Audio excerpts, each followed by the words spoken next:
Bonjour à tous, j'espère que vous allez bien. Dans cette petite vidéo, aujourd'hui, on est à bord du Skoda Enyaq 60 avec 58 kWh net dans sa batterie et on va faire un petit test d'autonomie sur autoroute.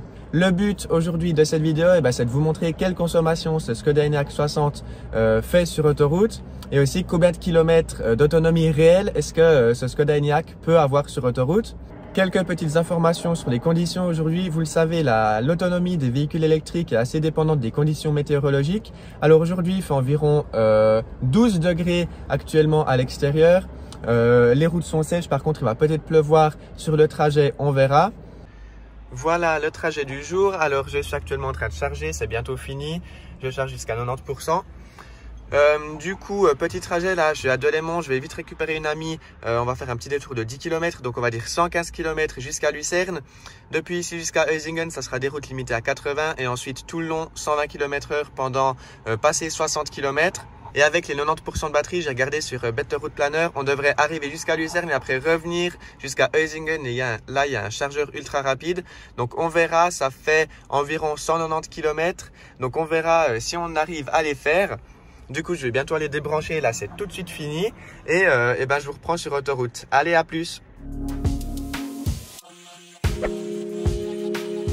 Bon alors, petit update au niveau du temps de recharge de cette Enyaq 60. Entre 52 et 92%, elle a mis 50 minutes. Et ici, on a une borne, on est sur une borne 165 kW. Et elle s'est branchée, je crois, à 30 kW maximum. Donc bon, 92%, on va y aller, je vais débrancher et puis c'est parti. Voilà, donc on arrive gentiment sur autoroute. Depuis le départ de Delémont jusqu'ici, on a fait 59 km. Et on a consommé 15,2 kWh au 100 km. Donc enfin, une consommation assez basse sur cette Enyaq. C'est vrai que sur les autres tests, il y avait une consommation un peu plus élevée. Là, on arrive sur autoroute, regardez, on va arriver jusqu'à 120 km/h. Donc je vais mettre ce trajet ici à 0 depuis le départ. C'est parti. Et on arrive sur autoroute. On a environ 60 km d'autoroute jusqu'à Lucerne. Donc on verra combien on va consommer sur ce trajet. On va faire l'aller-retour pour voir exactement combien cette voiture va consommer. Je me cale bien sûr à 120 km/h. Je ne prends pas l'aspiration d'autres voitures comme d'autres propriétaires de véhicules électriques font. Non, moi je roule à 120 sur la file de gauche. Là, au niveau des températures, elles sont assez basses. On est à 7,5 degrés maintenant. Et la route est détrempée. Il a pas mal plu juste avant. Donc là, c'est pas top niveau efficience de ce véhicule.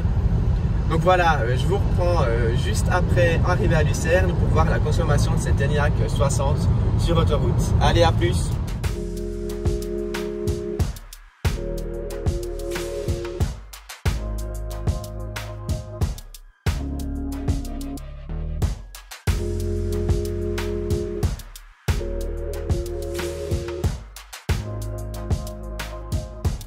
Voilà, donc on vient de sortir de l'autoroute, la sortie est juste à 200 mètres. Ici, on arrive au centre-ville de Lucerne. Alors, on va voir la consommation qu'on a eue sur le trajet. Donc, on a consommé 20,1 kWh au 100 km. C'est un super score pour dire qu'on a fait une moyenne de 105 km/h. Il y avait un tout petit peu de circulation, il y avait une petite zone de travaux à 100 km/h. Donc, franchement, la consommation assez raisonnable. Mais bon, attention, ça descendait. Voilà, du coup, on va aller se garer là à 500 mètres et je vous reprends après dans 2-3 heures. On verra sur le trajet du retour, on va faire exactement le même trajet et on verra du coup combien elle consomme au retour pour faire une moyenne et pour vous donner l'autonomie exacte sur autoroute. Sur le même trajet aller-retour, donc sans prendre en compte la dénivellation. Et du coup, voilà, on se retrouve tout de suite. À plus!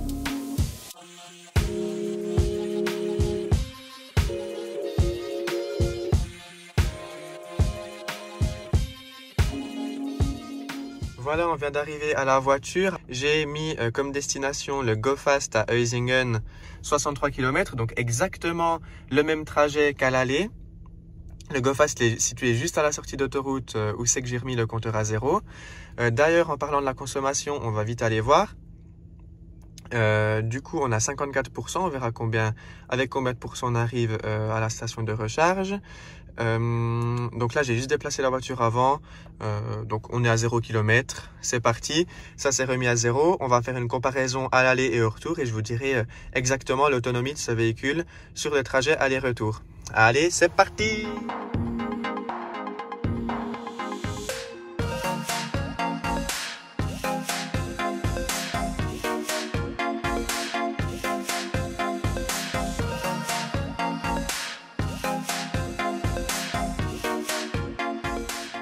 Voilà, donc on vient de faire le trajet du retour. On est maintenant à Huizingen. On va aller charger sur une borne ultra rapide.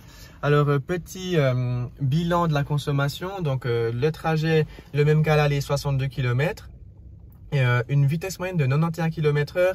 Alors, c'est parce qu'il y a eu une petite zone de travaux. C'était limité à 60 ou 80 pendant quelques kilomètres, environ 5 km, je dirais. Et une petite portion aussi à 100 km/h. Donc, c'est pour ça que la vitesse est un peu plus basse. On a une consommation moyenne de 23,2 kWh, ce qui est plutôt pas mal. Honnêtement, je suis assez surpris. Ouais, une consommation assez modérée. On va aller brancher maintenant et puis on va voir ce que ça donne au niveau de la recharge. On est ici sur une station ultra rapide. Ce véhicule peut charger jusqu'à 100 kW, donc on verra si il tient ses promesses ou pas. Le state of charge, on est à 27%, donc c'est pas hyper optimal. On va pas forcément atteindre les 100 kW. Donc voilà, j'ai branché cet Enyaq 60 qui peut, je le rappelle, prendre jusqu'à 100 kW de puissance. Alors j'ai branché avec 27% et regardez, on est seulement à 60 kW. Donc effectivement, on aurait pu descendre un petit peu plus bas ici pour avoir la puissance de charge maximum. Mais bon, je pense qu'à 27% de batterie, on devrait quand même avoir un petit peu plus à mon avis. Donc bon, c'est un peu dommage. Ici, c'est un chargeur qui peut monter jusqu'à, je sais pas combien, mais passer 150 voire 200 kW. Donc bon, au niveau de la recharge, c'est encore pas top top. Donc voilà, un petit truc qui me perturbe sur cet Enyaq, c'est la consommation affichée. Sur ce trajet, on est à 23,2 kWh au 100 km. Étant donné qu'on a une batterie de 58 kWh, un petit calcul nous permet d'en déduire 250 km de 100 à 0% sur autoroute, donc sur ce trajet-là. Donc 250 km en prenant la consommation ici. Par contre, on est parti au départ avec 54%, on arrive avec 27%, ce qui nous fait 27% d'utilisé. Et si on fait une petite règle de 3 avec ces 27%, eh bien on arrive à une autonomie de 230 km seulement. Donc je ne sais pas où il passe ces 20 km. Moi, je pense que soit la batterie ne fait pas totalement 58 kWh net, ou bien que cette consommation affichée là, elle est un petit peu trop basse. Ensuite, si je continue mes petits calculs sur le trajet aller-retour, à l'aller, on a utilisé 25% de batterie, au retour 27%, ce qui nous fait 52%. On a fait 62 x 2, 124 km. Si on fait une petite règle de 3, ça nous donne, en prenant en compte le pourcentage de batterie qu'on a utilisé, ça nous fait une autonomie de 238 km avec 100%. Par contre, si on prend la moyenne de la consommation, on a 23,2 et à l'aller, on était à 20,4. On fait une petite moyenne des deux, on fait 58 divisé par la consommation kWh au 100 km. Ça nous fait, ouais, voilà, 270 km si on prend en compte la consommation et 238 si on prend en compte les pourcents. Donc, il y a une grosse différence ici. Donc, voilà, moi, j'aurais plutôt tendance à calculer en pourcentage. Donc, ce qui nous donne, voilà, 230, 240 km grand maximum si on prend l'aller-retour qu'on a fait ici, donc avec un dénivelé positif-négatif de 0. Finalement, vu qu'on est parti, on est arrivé au même endroit. Sinon, un petit bilan du confort sur autoroute de ce Skoda Enyaq, eh bien, c'est hyper confortable, c'est hyper agréable de voyager, de faire des longs trajets avec cet Enyaq. Regardez, on est super bien installé, j'ai bien de la place, on a un siège à couloir central ici, réglable en hauteur qui est vraiment top, on est hyper bien. Ici aussi, c'est bien rembourré, donc vraiment, c'est hyper cool au niveau de la position de conduite. Il y a des bonnes reprises, les aides à la conduite sont assez agréables, le régulateur de vitesse adaptatif il marche très bien. Donc vraiment sur autoroute, cet Enyaq c'est la grande classe. On a vu que l'autonomie, alors ça va encore, c'est possible de faire de longs trajets avec. Par contre, vous serez quand même beaucoup plus serein si vous prenez la plus grosse batterie de 77 kWh utile. Là, voilà, elle est faite pour faire de longs trajets sur cette version. Après, sur cette version 58, c'est vrai que c'est peut-être limite, tout dépend des trajets que vous prévoyez de faire. Mais bon, voilà, bilan très positif dans cet Enyaq. À la conduite sur autoroute, c'est vraiment formidable. Et si vous n'avez pas vu encore mon test complet de cette voiture, je vous le mets en haut ici à droite. Voilà, sur cet Enyaq, 240 km d'autonomie sur autoroute par des conditions un peu hivernales avec une grosse pluie, 6 degrés, je le répète. Donc voilà, dites-moi ce que vous en pensez dans les commentaires de cette autonomie de cet Enyaq 60. Je crois que c'est tout pour cette vidéo. On va rentrer, on va aller charger maintenant et puis on va rentrer gentiment à la maison.